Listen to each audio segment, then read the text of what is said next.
Merci beaucoup. Déjà, merci beaucoup aux organisateurs.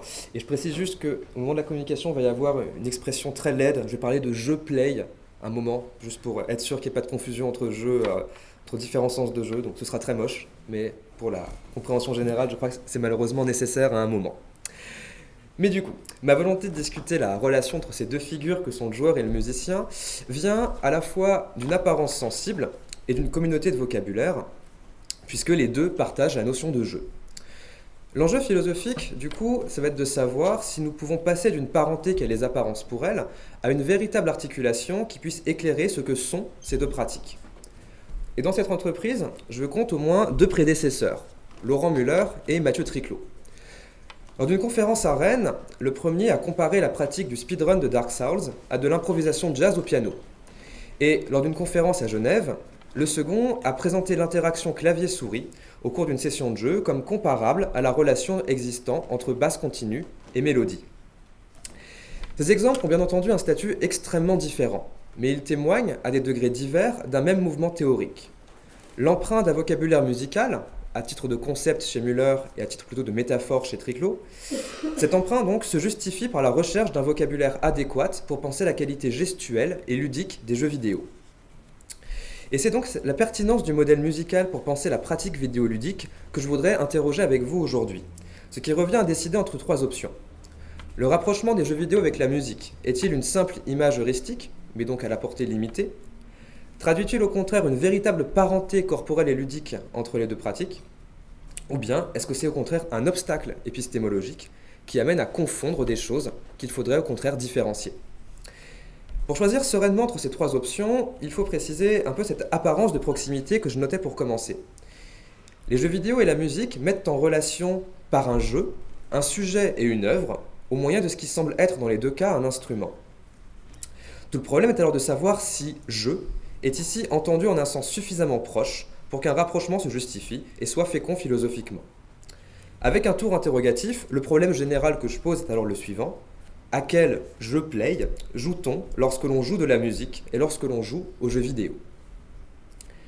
Du coup, mon point de départ sera le statut à accorder à ce qui semble lier ensemble un sujet et une œuvre, l'instrument de musique dans un cas, le contrôleur dans l'autre. Et une étude philosophique assez approfondie de l'instrument de musique a été réalisée par Bernard Sève dans un livre sobrement intitulé L'instrument de musique. Dans celui-ci, Sève isole les instruments de musique des autres types d'instruments techniques, comme le tarabisco ou le compas, en remarquant que là où le géomètre ou le menuisier, je cite, accomplit des gestes avec son instrument pour travailler la matière, le musicien accomplit des gestes sur son instrument pour produire des sons. Fin de citation. Dit autrement, l'instrument de musique ne travaille pas une matière. Il crée sa propre matière, la matière sonore, en fonction de sa forme et de la manière de le jouer.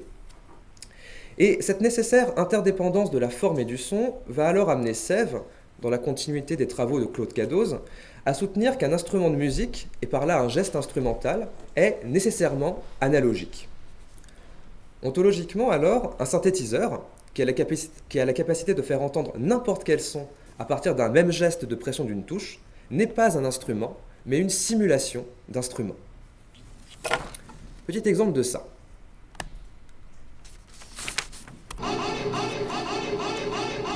On est donc sur du Steve Reich, le troisième mouvement de City Life, qui est donc une pièce pour synthétiseur et orchestre. Vous allez voir les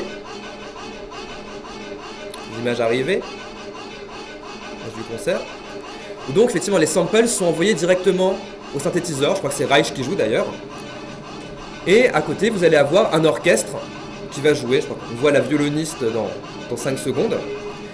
Et donc l'idée en fait c'est que si on suit les thèses de Sève, ce n'est pas du tout le même geste de jouer sur un violon que de jouer sur un synthétiseur. Il y en a un dans le cas c'est vraiment un geste instrumental, alors que dans l'autre c'est un geste qui est pris dans une simulation d'instrument. Donc, je ne rentrerai pas plus avant dans ce débat ontologique qui déborde de très très loin l'objet de cette conférence. Mais dire que le synthétiseur est une simulation d'instrument de musique, ce que j'accepte, entérine alors la séparation suivante. Il y a d'un côté l'interface clavier, que vous voyez ici, à partir de laquelle on déclenche le son, et de l'autre, une part logicielle qui traite et diffuse un son synthétisé ou préenregistré. Ainsi, un synthétiseur programmable n'a pas de son propre, contrairement à une guitare, qui est indissociablement interface gestuelle et support générateur de son. Donc, à cette unité organique de l'instrument est donc substituée l'union d'un contrôleur qui ne produit rien de lui-même et d'un logiciel qui fait exister les conséquences numériques des gestes sur le contrôleur. En ce cas, la musique sur synthétiseur semble se rapprocher du domaine vidéoludique. On observe qu'un contrôleur reste désespérément muet tant qu'un logiciel ne traduit pas numériquement les inputs réalisés sur la manette.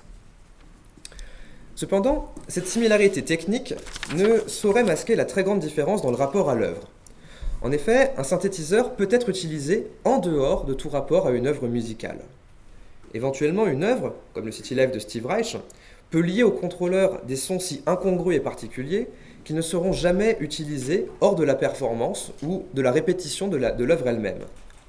Mais justement, parce qu'il est possible de jouer en dehors du moment du concert, qui est le moment durant lequel l'œuvre musicale apparaît comme telle et existe pleinement, le son du synthétiseur est détaché, ou du moins détachable, de l'œuvre. De même qu'il existe quelque chose comme le son du violon, qui existe en dehors des œuvres pour violon de Bach, par exemple. Et donc c'est bien pour cette raison que l'on joue sur un instrument et non seulement avec lui. Or, pareille possibilité de jouer d'un instrument ou d'une simulation d'instrument hors du temps propre à l'œuvre est précisément ce qui fait défaut aux jeux vidéo. Jouer avec un contrôleur, c'est toujours en même temps lancer une œuvre vidéoludique. Il y a donc une impossibilité de jouer à vide, de s'exercer hors du rapport à une œuvre, et cela a une conséquence importante sur le sens du jeu play dans le jeu vidéo. Puisque dans le jeu play du jeu vidéo, il y a une intégration du temps de l'exercice dans le temps de l'œuvre. Modulons quand même immédiatement ce propos.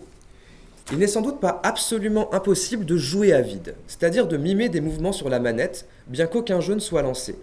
Mais il me semble que cela n'a de réel intérêt que dans le cas d'une pratique compétitive du jeu vidéo. Et encore, il faudrait distinguer entre le fait de travailler un geste lié à une œuvre particulière, incorporer le rythme du super saut dans Rocket League par exemple, d'un travail de fond, d'assouplissement des doigts par des gammes, qui serait fécond pour n'importe quel jeu, travail de fond qui constitue la base de tout apprentissage d'un instrument de musique. Or, vous voyez bien que dans le domaine vidéoludique, de telles pratiques sont des pratiques d'experts, et non la condition selon laquelle il n'y a pas de jeu possible, comme dans le cas de l'instrument de musique, où on ne peut pas jouer d'un instrument si on n'a pas d'abord, au fond, fait ses gammes.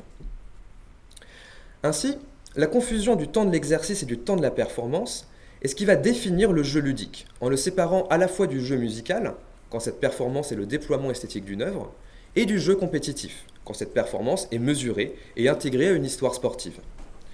Cela signifie donc que l'exercice n'est pas une préparation détachée d'une œuvre vidéoludique, mais bien la condition même de sa réception. Partant, des gestes qui apparaissent comme similaires dans l'expérience musicale et dans l'expérience vidéoludique ne sont pas nécessairement appréciés d'une même manière. Et du coup, un exemple est ici nécessaire pour développer cette idée. Cet exemple, ce sera Nothing. Oui, j'aime beaucoup Nothing. Donc, on est effectivement ici dans le cas d'un runner. Pardon. Un runner, pardon. Dans lequel on incarne un coursier dans une dictature rétro-futuriste de 1994 qui doit porter un message à la Reine de Glace. Vous ne pouvez tourner que de 90 degrés vers la gauche ou vers la droite, et cette action augmente en même temps votre vitesse. Ça se voit sur le chiffre qui augmente tout à droite. Là, on est à 2,1, 2,15, etc., etc., etc. Donc, la progression dans le jeu... Je vais couper le son, excusez-moi. La progression dans le jeu est donc en même temps une accélération à laquelle il faut apprendre à résister pour ne pas être sensiblement dépassé et chuter. Et le jeu est particulièrement punitif, puisque si vous manquez le dernier tournant, vous recommencez le niveau en entier. Ça m'est arrivé. Ainsi, jouer à Nothing revient à faire l'expérience d'une double répétition. Revivre cette accélération, en repoussant le moment où celle-ci nous est fatale, et revivre les mêmes séquences de mouvements. Impression de répétition d'autant plus forte que la plupart des niveaux, c'est le cas ici, sont ou contiennent des circuits fermés. Vous êtes un messager qui doit porter un message, mais vous êtes sur un circuit fermé. Je pense que une manière de souligner l'absurdité totalitaire du monde de Nothing. Or, ce double jeu de l'accélération et de la répétition donne une sensation kinétique qui me semble assez similaire à celle amenée par le travail des gammes sur un instrument. Une manière de structurer ce travail de la gamme est la suivante. Vous commencez par monter et descendre une série de gammes, donc do, ré, mi, fa, sol, la, si, do, si, la, sol, fa, mi, ré, do, à 60 pulsations par minute, puis à 65, puis à 70, etc. Puis, après avoir doublé votre vitesse initiale, en parvenant à 120 pulsations par minute, vous redescendez méthodiquement, 115, 110, 105, jusqu'à 60. La sensation kinétique est alors frappante. Alors que quelques secondes auparavant, travailler à 115 pulsations minute avait paru rapide, après avoir réalisé cette manipulation à 120 pulsations, le mouvement, lors de ce retour à 115, est vécu comme lent et non plus comme rapide. Et c'est exactement le même effet kinétique qui arrive dans Nothing. La répétition de la même séquence, après avoir auparavant échoué à plus haute vitesse, semble moins rapide. Et la progression dans le jeu est donc un long exercice de perception et d'incorporation rythmique, dont cette sensation de lenteur est le marqueur. Est-ce qu'on peut dire alors que jouer à Nothing, c'est comme faire ses gammes? Pas exactement. L'exercice gestuel et perceptuel est comparable dans la sensation, mais son sens et sa valeur dans l'économie générale de l'expérience sont très différentes. Dans le cas de la musique, l'exercice fait partie du travail à vide de l'instrument, ou du travail partiel d'un morceau d'œuvre en dehors du moment où celle-ci est véritablement jouée en public. Alors que dans le domaine du jeu vidéo, l'exercice fait partie de l'appréciation de l'œuvre vidéoludique et produit un plaisir sensible dont un jugement de goût va tenter de rendre compte. Ainsi, le rapprochement avec le travail musical, s'il est fécond, ne peut être que le prélude à la recherche d'un vocabulaire adéquat pour décrire cette spécificité sensible des jeux vidéo. Et cette recherche peut alors être entreprise ou bien dans une direction technique. Mathieu Triclot, dans la conférence déjà mentionnée, évoque par exemple la différence entre les jeux à couler et les jeux du martèlement, par exemple, ou bien par une adaptation de catégories esthétiques plus traditionnelles, comme le beau, l'élégant ou le subtil, ce dernier exemple étant emprunté à Olivier Caïra, et ces deux directions allant de pair, ne sont pas du tout exclusives l'une de l'autre. Vous voyez donc que, partant de la question du contrôleur, j'en suis arrivé à la question de la spécificité du jeu vidéoludique comme indistinction du temps de l'exercice et du temps de l'œuvre, indistinction du temps de l'exercice sur l'œuvre et du temps de la pleine réception de l'œuvre. Mais ce faisant, j'ai comparé le jeu ludique non pas au jeu musical, mais au travail technique musical, et une approche plus complète du jeu musical en tant que tel était nécessaire pour continuer mon étude. Je repasse à nouveau du coup par les analyses de Bernard Sèvres. Celui-ci définit le jeu musical comme ce qui n'est pas noté sur une partition, que l'on soit dans le cas d'une partition prescriptive, le compositeur qui va publier une œuvre, ou dans le cas d'une partition descriptive, l'ethnomusicologue qui va noter un chant traditionnel. Dans les deux cas, une partition est une trace, et non une empreinte de l'œuvre, dans la mesure où elle propose une sélection de caractères qui sont jugés pertinents pour assurer la transmission et la continuité d'une œuvre qui n'existe pleinement que par le jeu et par la performance. Le jeu musical, c'est donc ce qui n'apparaît pas sur la partition. Sèvres dit que c'est le non prescriptible, le non notable, et c'est ce qui vient lier les unités discrètes qui composent la partition.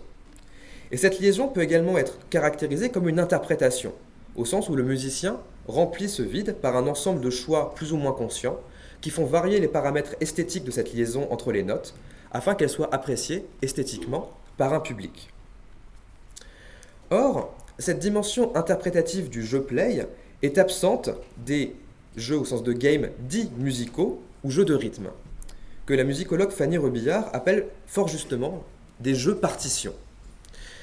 En effet, la performance dans un jeu comme Guitar Hero n'est évaluée par le jeu qu'en fonction de l'adéquation du joueur à une mesure prédéfinie, sans que celui-ci ne dispose d'une marge d'interprétation, puisque le résultat musical est de toute façon un playback. À cette marge d'interprétation se substitue donc une marge d'erreur. Le jeu évalue l'adéquation à sa mesure préprogrammée, allant du parfaitement adéquat, excellent, à l'erreur, miss, en passant par différents états intermédiaires, restant à l'intérieur d'un seuil de tolérance, good ou ok. Ici, la métaphore de la partition me semble particulièrement justifiée, car chaque input est jugé indépendamment des autres, comme des entités discrètes, à l'instar des notes séparées visuellement sur une partition. L'enjeu, du coup, est alors de savoir quelle est la valeur à accorder à cet exemple. Est-ce que ce rapport problématique du jeu play musical n'est-il le fait que d'un genre spécifique de jeu vidéo, ou bien révèle-t-il quelque chose de plus profond sur la nature du play vidéoludique? Il serait abusif de dire que tous les jeux vidéo sont des jeux partitions, et cela détruirait même tout l'intérêt du concept forgé par Fanny Robillard. Cependant, il me semble que les jeux partitions poussent à l'extrême un caractère commun à tous les jeux vidéo ayant des conditions de victoire. la source du play ne réside pas dans une liberté d'interprétation, mais dans la possibilité du péril et de l'erreur. Possibilité mesurée par un arbitre, non sur des critères esthétiques, mais dans la mesure où surmonter la possibilité de l'erreur est une valeur en soi. Il y a bien sûr toujours un péril en musique live, la possibilité de faire une fausse note ou la possibilité du décalage rythmique. Mais si ce péril est une condition du jeu, qui lui donne sans doute sa valeur et sa saveur, un compositeur ne compose pas une musique ne compose pas pour que la possibilité du péril s'actualise lors de la présentation de l'œuvre. Dit autrement, une séquence virtuose ne surgit pas au milieu d'un morceau de musique comme les chiens surgissent des fenêtres dans Resident Evil. Les difficultés techniques en musique ne sont pas des pièges tendus au musicien visant à tester sa capacité de réaction en menaçant de briser la continuité de l'expérience de jeu. De ce point de vue, la proposition de Müller me semble problématique, car le type d'improvisation demandé par le speedrun de Dark Souls me semble très éloigné de l'improvisation musicale. Certes, il y a bien l'appel à une grammaire de gestes et de stratégies, peut-être comparable à la grammaire des motifs et de gamme à disposition de l'improvisateur jazz, mais l'improvisation du speedrunner est une réaction face à l'imprévu pour ne pas perdre, pour rester dans la marge d'erreur permise, et non une improvisation conduite, dans laquelle le musicien fait surgir de lui-même cet imprévu, en s'appuyant sur une grille harmonique stable, qui ne cherche pas à le piéger. Donc, les dynamiques de l'improvisation sont inverses, parce que jeu musical et jeu ludique s'organisent face à l'imprévisible selon des dynamiques elles-mêmes inverses. Le jeu musical est une conduite de l'imprévisible, pour instaurer une continuité entre des éléments musicaux discrets, alors que le jeu ludique est une réaction face à l'imprévisible comme péril, pour éviter que ce péril n'entraîne un game over et briser justement la continuité de l'action de jeu. J'en arrive à ma conclusion. Du coup, en commençant cette conférence, je proposais 3 choix possibles pour qualifier les rapprochements entre musique et jeux vidéo. Image heuristique, obstacle épistémologique, parenté véritable. Je suis déjà passé par les 2 premiers stades. La première partie a montré, j'espère, comment les comparaisons avec des gestes ou des techniques musicales pouvaient nous amener à une première caractérisation des gestes vidéoludiques. Néanmoins, cette caractérisation ne peut être que partielle, car la spécificité du jeu ludique est la confusion, au sens neutre de mélange, la confusion donc de l'exercice et de la réception de l'œuvre, ce qui appelle la nécessité d'un vocabulaire de l'appréciation vidéoludique qui ne soit pas un vocabulaire emprunté à d'autres pratiques. Ma seconde partie a montré la référence à la musique comme une sorte d'obstacle épistémologique, dans le cas où une proximité supposée entre ces 2 types de jeux revient justement à confondre ce qu'il faudrait différencier. Ce qui m'a permis néanmoins de préciser en creux un peu plus la définition du jeu ludique par rapport au jeu musical. Le jeu musical est une conduite de l'imprévisible, quand le jeu ludique est une réaction à l'imprévisible. Faut-il alors penser une séparation radicale entre le jeu en musique et le jeu dans les jeux vidéo, et dire que les 2 pratiques ne communiquent jamais vraiment et qu'il n'y a pas de parenté véritable entre elles? Nullement. Nullement, mais cette rencontre avec la musique ne se fait pas sur le plan du jeu en général, mais sur un plan esthétique particulier, lorsqu'une œuvre vidéoludique, par des choix de game design, rend possible un jeu comme interprétation et comme conduite de l'imprévisible, notamment en proposant des choix qui ne sont pas mesurés en termes d'adéquation à une condition de victoire. En ce cas, un jeu vidéo particulier, et non seulement le contrôleur, un jeu vidéo particulier devient alors une sorte de proto-instrument sur lequel il est possible de jouer. 2 exemples peuvent témoigner dans des directions assez différentes de cela. D'abord, Rez, qui intègre cette possibilité à la mécanique du shoot'em up. En liant un ennemi à un son, il est possible de composer véritablement la bande-son du niveau et de jouer, non en visant le score, mais un résultat esthétiquement plaisant. Ce qui se fait en sélectionnant quel ennemi on va loquer en premier avant de tirer, en contrôlant un peu le moment auquel on relâche le bouton. Mais donc cette possibilité instrumentale est liée vraiment aux mécaniques du shoot'em up. Ensuite et plus récemment, Wandersong, qui choisit de simuler plus explicitement un instrument de musique. En effet, nous dirigeons un barde et par une pression du joystick droit, nous avons accès en permanence à une roue qui figure une gamme de do majeur, do, ré, mi, fa, sol, la, si, do, qui va donc nous permettre de faire chanter le personnage. Et cette possibilité justement instrumentale, elle arrive dans certaines phases de dialogue notamment, où la première note est obligatoire, vous devez mettre une note pour commencer le dialogue, mais après, pour faire progresser le dialogue, vous jouez les notes que vous voulez. Et donc là, on a effectivement un commencement de mécanisme interprétatif et qui d'ailleurs nous poursuit pendant tout le jeu. Donc c'est bien dans ce cas-là qu'on a effectivement où le jeu vidéo et le jeu instrumental semblent vraiment se relier, mais vraiment encore une fois à titre de spécificité esthétique d'un jeu en particulier. Je vous remercie.